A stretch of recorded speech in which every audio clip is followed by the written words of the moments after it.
The morning of the engagement began with a soft golden light spilling across the rolling lawns of my estate, illuminating the dew-covered roses and casting long shadows from the old oak trees that bordered the garden. I had woken up before dawn, not because anyone asked me to, but because I wanted everything to look perfect for my sister's special day. Hosting her engagement had felt like a chance, maybe the last one, to mend the fragile, thinning connection between us. For weeks, Elena had begged me to let her use my house. "Your estate has the aesthetic I need," she had insisted, scrolling through Pinterest boards filled with luxury engagement inspirations. "My venue doesn't look expensive enough." Her words had stung slightly, but I still agreed, believing generosity might soften her sharp edges. Now, as I walked along the stone pathway leading to the courtyard, I admired the work the decorators had done. White roses climbed up trellises, forming arches that framed the view of the fountain at the center. Golden lanterns swayed lightly in the morning breeze, catching the sunlight with every soft movement. Violinists were practicing quietly in the corner, their bows gliding smoothly as they prepared for the ceremony. The catering team set out crystal glasses and trays decorated with edible flowers. Everything was immaculate, elegant enough for an $85,000 engagement. But even with the luxurious setup, I chose simplicity for myself. I wore comfortable jeans, a cotton shirt, and tied my hair back in a loose braid. I preferred helping the staff personally, adjusting seating cards, fixing a tilted centerpiece, making sure nothing looked out of place. I wasn't the centerpiece of this event, I was simply the one who made it possible. By noon, the estate buzzed with the hum of arriving guests. Expensive cars rolled in, their tires crunching softly over the gravel driveway. Women in shimmering gowns stepped out gracefully, men in tailored suits adjusted their watches and sunglasses while greeting one another. Photographers darted around, capturing every angle, every decoration, every detail, details that I had personally spent hours perfecting. I stood at the edge of the courtyard, sipping water and watching the scene unfold. I didn't need attention. I didn't want applause. I just wanted my sister to be happy. Then, as if the universe were announcing her arrival with a hush, a long black limousine glided into the driveway. The chatter softened. Guests turned. And Elena stepped out like a queen descending from a throne. She wore a gown encrusted with diamonds and silver beads that shimmered in the sunlight. Her hair cascaded in perfect curls, her makeup airbrushed to flawlessness. Bridesmaids circled her instantly, adjusting her dress, snapping photos, squealing with excitement. Elena thrived on attention, and this entrance fed her pride like oxygen feeds fire.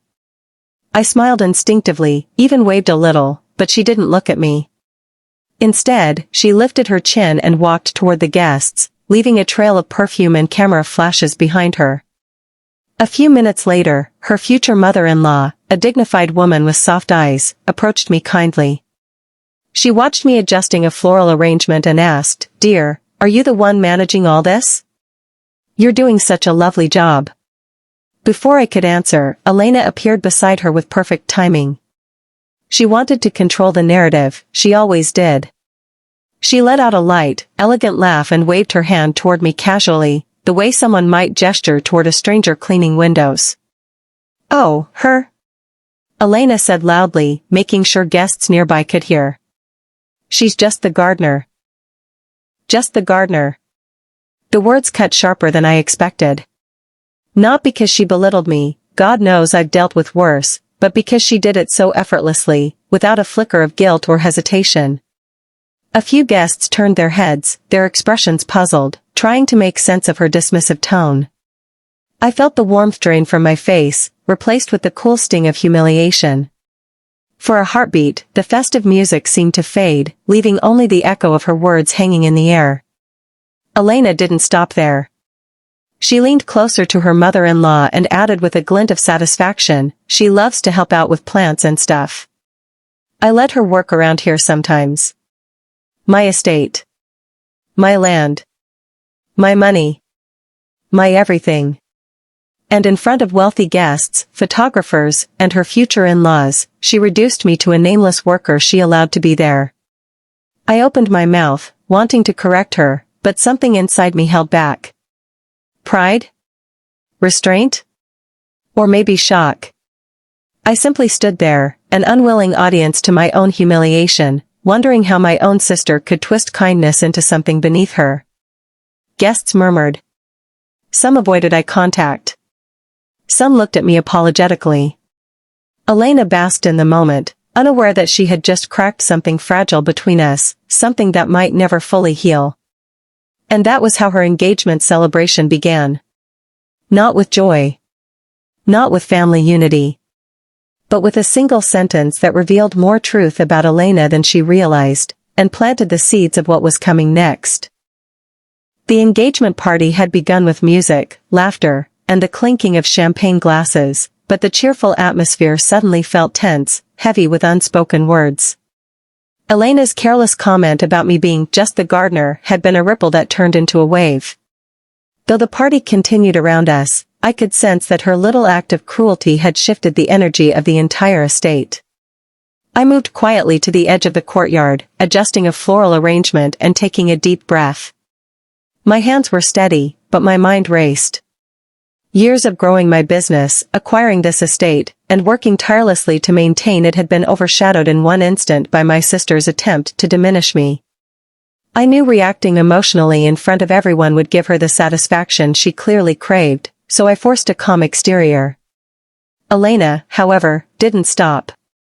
As the violinists played soft melodies, she floated among the guests, laughing and whispering, making sure everyone understood her version of reality. "Oh, don't mind her," she said brightly to a group of socialites.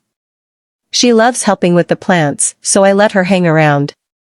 The smile on her face was serene, almost innocent, but her words were venomous. I could feel the collective confusion in the room, as though the guests were trying to reconcile the idea that the owner of this magnificent estate could be someone so insignificant. Her fiancé, Daniel, approached quietly, his brow furrowed in concern. He had been watching her with discomfort, sensing the tension that her words had created. Is that true?" he asked me, his voice low enough not to carry across the courtyard. There was genuine curiosity, and a hint of disbelief. I met his gaze, maintaining calmness and grace. No, I replied softly, but firmly. "I own this estate, and 3 more. Daniel's eyes widened in surprise, and for a moment, it seemed as if time itself had slowed. His astonishment was mirrored by a few nearby guests who overheard the exchange. Whispers began to ripple through the crowd, subtle but unmistakable. Elena, seeing the sudden shift in attention, froze. Her confident smirk faltered, replaced by a flicker of uncertainty that quickly morphed into irritation. "You always do this," she hissed under her breath, glaring at me. "You always try to make everything about you." Her words lacked conviction when weighed against the truth I had just revealed. Daniel, standing beside her, was visibly frustrated. "Elena," he said firmly, almost incredulously, "she literally let us use her home for this engagement. Why would you say she's a gardener?" Her laugh, meant to dismiss the tension, sounded brittle and false. "It was just a joke, she doesn't mind," she insisted, but her voice carried no warmth, no conviction. The guests around us were whispering again, some exchanging sideways glances, others subtly taking mental notes. Elena realized, probably for the first time that day, that her attempt to humiliate me had backfired. I met her gaze calmly, without anger, only a measured disappointment. "If it was a joke," I said softly, "it wasn't a kind one." My words hung in the air, heavy with truth, undeniable, and devoid of malice. The quiet authority in my voice spoke louder than any heated argument could. Then her mother-in-law, who had been watching silently, stepped forward. A dignified woman with an air of wisdom, she looked Elena squarely in the eyes and said gently, "Humility is important in a family. What you did was unbecoming." Elena's face paled. The words were not harsh, but their weight was undeniable. She had underestimated the consequences of her prideful action, and now, surrounded by witnesses, the truth had exposed the fragile ego beneath her polished exterior. Daniel placed a reassuring hand on my shoulder, acknowledging my quiet composure and the respect I had earned from the other guests. He then turned to Elena, disappointment clear in his expression. "This is not just about a joke," he said softly but firmly. "This is about respect, respect for family, for each other, and for the people who make our lives possible. What you just said was neither kind nor fair." Elena opened her mouth, but no words came. The crowd continued their hushed murmurs, some now turning their attention toward her, subtly judging her behavior. I could see the storm of realization brewing in her eyes, the dawning awareness that she had humiliated herself far more than she had humiliated me. I stayed quiet, choosing not to gloat or escalate. The party, though still ongoing, had subtly changed its rhythm. Guests now approached me with curiosity, asking about my businesses, my travels, my achievements. I answered politely, the calmness in my demeanor contrasting sharply with Elena's earlier arrogance. It was a quiet victory, not one of vengeance, but of undeniable truth. My worth could not be diminished by her words. By the time the ceremony's prelude music began again, the atmosphere had shifted. Elena was subdued, her smile forced, and Daniel stood near me, visibly weighing the situation and what it revealed about the woman he was about to marry. For the first time, Elena had to confront the consequences of her pride, and the reality that truth and integrity carry a weight that arrogance cannot outweigh. By the time the evening descended over the estate, the engagement party had lost the carefree atmosphere it had begun with. The golden light of sunset bathed the fountains and flower arrangements in a soft glow, but the tension that Elena's words had caused still lingered, like an invisible fog over the courtyard. Where there had been laughter and music, there was now a quiet undercurrent of curiosity and subtle judgment. The guests, once dazzled by the extravagance of the event, had begun to notice the dynamics at play, the unspoken truths behind the grandeur. I walked slowly among the guests, exchanging polite smiles and answering questions about the estate and my businesses. Unlike earlier, when Elena had sought attention with her staged elegance, I found myself surrounded by people who were genuinely interested in learning about me. Socialites and friends asked about my journey, my work, and the places I had traveled. Their eyes held admiration, not pity or obligation. It was a validation I didn't seek, but one that felt quietly satisfying in the aftermath of Elena's attempt to belittle me. Elena, on the other hand, had grown silent. The carefully maintained facade of the proud, elegant sister was cracking. Her earlier arrogance had evaporated, leaving a fragile nervousness that she struggled to conceal. She moved through the crowd with forced smiles, her laughter sounding hollow against the genuine interest others showed in me.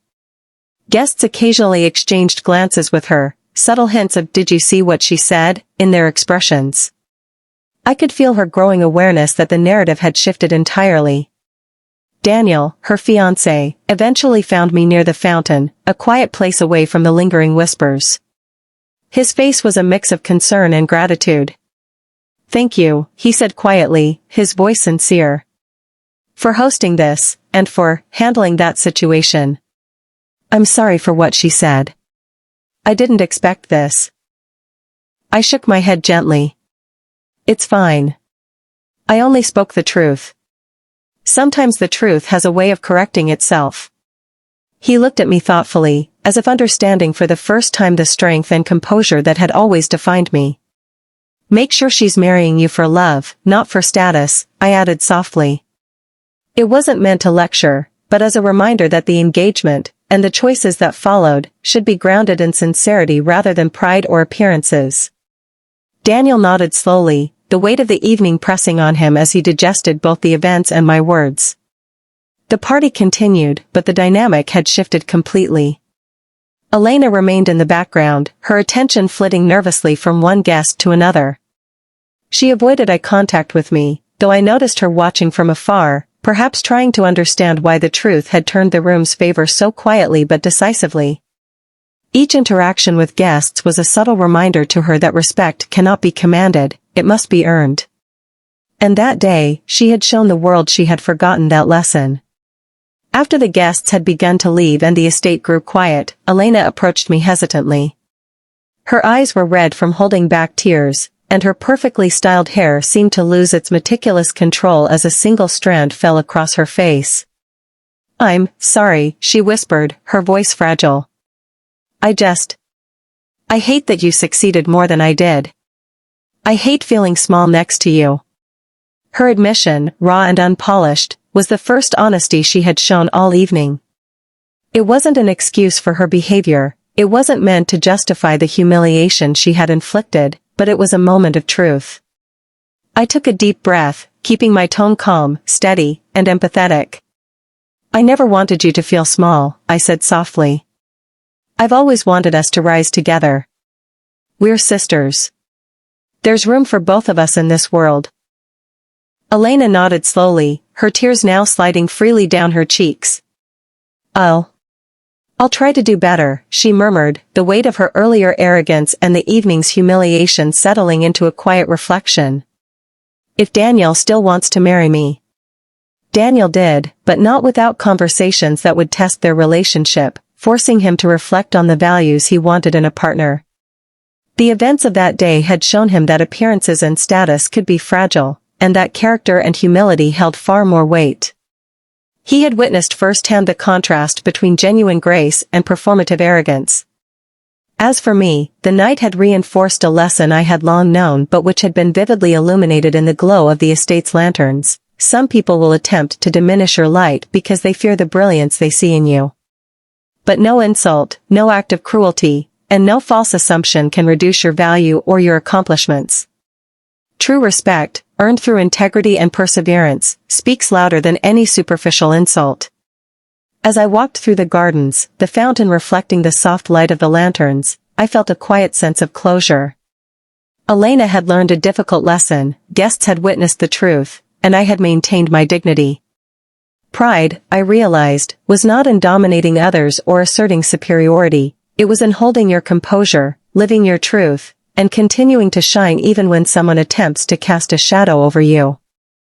That night, I understood that family dynamics are complex, that pride and jealousy can blind even those closest to you, and that sometimes, stepping back with calm and integrity is the most powerful statement of all. Elena would have her engagement, her celebrations, and her future, but I had reclaimed the respect and recognition that was always rightfully mine. The estate, once a backdrop for humiliation, now stood as a testament. Wealth and beauty might draw eyes, but character draws lasting respect.